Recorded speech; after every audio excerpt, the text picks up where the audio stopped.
মিনহা খলাকনাকুম, মাটি থেকে তোমাদেরকে বানাইছি, ওয়া ফিহা নুইদুকুম, আর এই মাটির মধ্যে একদিন তোমরা মিশে যাইবা, এই মাটির সঙ্গে তোমরা একাকার হয়ে যাইবা।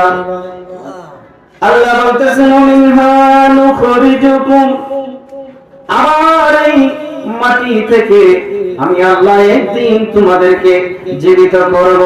চিৎকার করে বলেন না সুবহানাল্লাহ।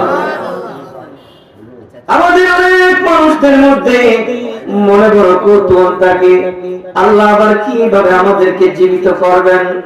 মাটির সঙ্গে মিশে যাব, মাটির সঙ্গে মিশে যাব, আমার এত স্বাদের দেহ, আমার এত স্বাদের দেহ কিরায় খাবে, পোকামাকড় খাবে, মাটির সঙ্গে মিশে একাকার হয়ে যাব। এরপরে কিভাবে আমার এই দেহটা আল্লাহ আবার জীবিত করবে?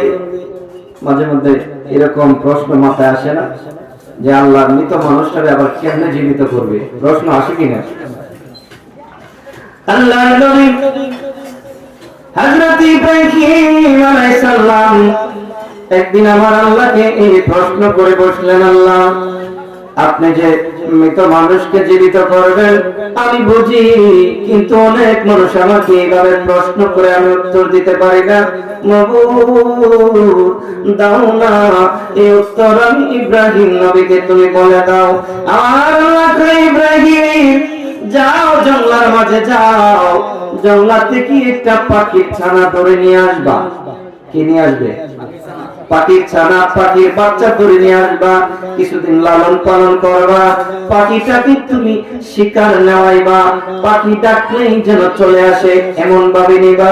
ইব্রাহিম নবী জঙ্গলায় গেলেন, একটা পাখির বাচ্চা ধরে আনলেন, দীর্ঘদিন যাবৎ পাখিটাকে লালন পালন করলেন। এবার অবশেষে পাখির প্রতি ইব্রাহিম নবীর একটা মায়া জন্মে গেল। পাখিটার ডাক দিলে পাখিটা দৌড় দিয়ে ইব্রাহিম নবীর হাতে এসে বসে, কাঁধে এসে বসে। কেউ শিকারি পাখি এরকম আছে না? শিকার লইলে কান্দায় মাথায় আতরায় নাকি? ইব্রাহিম নবীও এইভাবে পাখি লালন পালন করলেন, ওনার হাতের মধ্যে এসে বসে ডাক দিলে আল্লাহ বলেন, ইব্রাহিম রে এবার আসল খেলা শুরু হবে। ইব্রাহিম এই পাখিটাকে তুমি আল্লাহর নাম নিয়ে তুমি জবাই দিবা, জবাই করবা। এই পাখিটাকে জবাই করে তিনটা টুকরা তুমি করবা। একটা টুকরা মাথার সঙ্গে পা মিলাইবা, পায়ের সঙ্গে মাথা মিলাইবা, কোনো কিছু যাতে বোঝা না যায় এমন সুন্দর করে পাখিটাকে তিনটা টুকরা করবা। মাথা পা আলাদা আলাদা, এক একটার সঙ্গে তিনটা টুকরা করা হলো। গোশতের টুকরা, গোশতের মাংস আমরা যেভাবে বন্টন করি, গোশতের মাংস বন্টন করি না, এক টোলা, দুই টোলা, তিন টোলা এভাবে দিয়ে দিয়া তিন ভাগা করি। ইব্রাহিম নবী একটা পাখিরে জবাই করে তিনটা ভাগ করছে। আল্লাহ কয়, ইব্রাহিম একটা ভাগ তুমি সাগরে ফালাই দিবা, সাগরে, গহীন সাগর, গহীন সাগর যেখানে কোনো ঠাই লয় না, গহীন সাগরে ফেলে দিবা। ইব্রাহিম নবী একটা পাখির একটা অংশ নিয়ে সাগরে ফেলে দিলেন। আল্লাহ বলেন, ইব্রাহিম দ্বিতীয় ভাগটা তুমি পাহাড়ের উপর নিয়ে ফালাইবা, পাহাড়ের উপরে ওইটা, পাহাড় থেকে তুমি এইভাবে ফেলে দিবা, নিক্ষেপ করবা। ইব্রাহিম নবী তাই করলেন, পাহাড়ে উঠা আরেকটা ভাগ ছড়ায় ছিটাই দিলেন। আল্লাহ বলেন, ইব্রাহিম তিন নম্বর ভাগ, তিন নম্বর অংশ তুমি হাওয়ার মধ্যে মিলাই দিবা, বাতাসের মধ্যে মিলাই দিবা।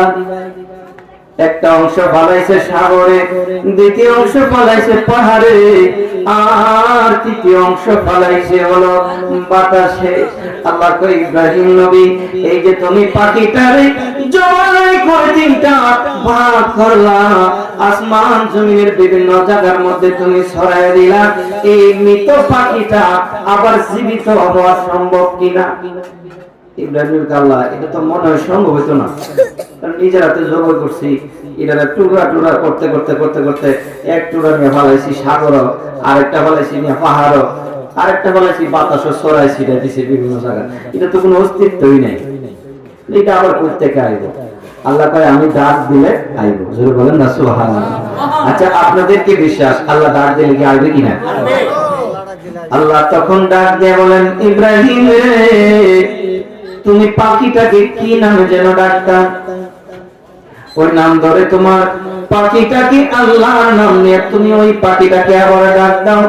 ইব্রাহিম নবী পাখির নাম ধরে ডাক দিতে দেরি হয়, আবার ওই যে পাখিটাকে জবাই করে ফেলে দিয়েছিল বিভিন্ন জায়গায়, ওই পাখিটা আবার উড়াল দিয়ে আসে বিভিন্ন জায়গা থেকে আবার আগের মতো পাখি হয়ে যায়।